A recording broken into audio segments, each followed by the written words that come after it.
ஸ்ரீமதே ராமானுஜாய நமகா.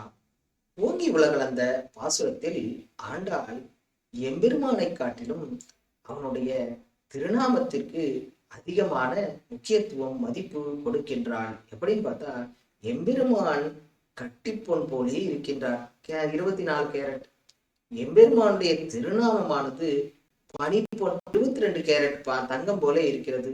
அந்த 22 கேரட் தங்கத்தை நாம் அணிகலனாக அணிந்து கொள்ள முடியும். ஆனால் தங்க பிஸ்கெட்டை பண்ணிக்க முடியாது.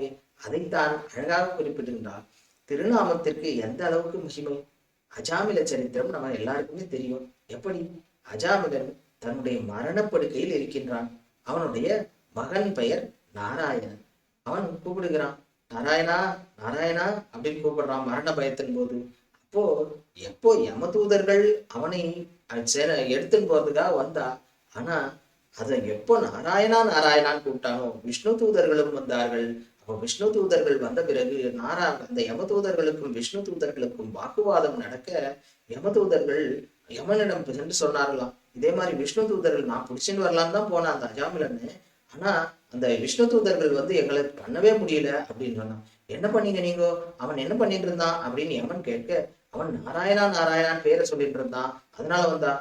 அவன் தான் எஜமானன், எல்லாருக்கும் எஜமானன், அவன் சொன்னா சரியாக இருக்கும், அவன்கிட்ட நீங்க போகவே கூடாது அப்படின்னு சொன்னானாம் யமனும்.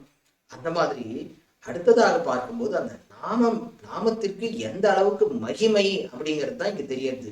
அது மட்டும் இல்ல, திரௌபதி எப்போ அவனை அரசவைக்கு இழுத்துன்னு வந்தான் அந்த துரியோதனன் பார்த்தோம்னா, துச்சாதனனும் துரியோதனும் கொண்டு வரும்போது அவள் அந்த 3 நாளில் இருந்தாள். ஆனா அந்த நேரத்திலேயும் அவனுக்கு அரசவையில இழுத்துட்டு வந்து அவனை மானபங்கப்படுத்தினார்கள். அப்போ திரௌபதி என்ன பண்ணா, அழகா கூப்பிட்டா, என்ன சங்க சக்கர கதாபாணி துவாரகான்லயாச்சுதா கோவிந்தா புண்டரீகாட்சா ரக்ஷமாம் சரணாகதம் நமோ பிராமணிய தேவாய கோ பிராமணிய ஹிதாய ஜெகத்யாய ஸ்ரீ கிருஷ்ணாய நமோ நமகான்னு அந்த நேரத்திலையும் கூப்பிட்டா.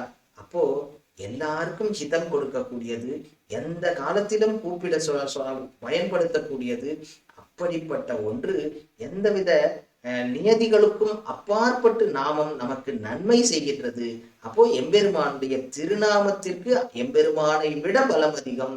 அதனால்தான் விஷ்ணு சகஸ்ரநாமம் தினமும் சொல்ல வேண்டும்னு பெரியவர்கள் சொல்றா இல்லையா? இதன் காரணமாகத்தான் திருநாமங்களை சொல்லிக்கொண்டே இருப்போம்ன்றதுதான் ஆண்டாளும் நமக்கு காட்டுகின்றாள். ஸ்ரீமதே ராமானுஜாய நமஹ.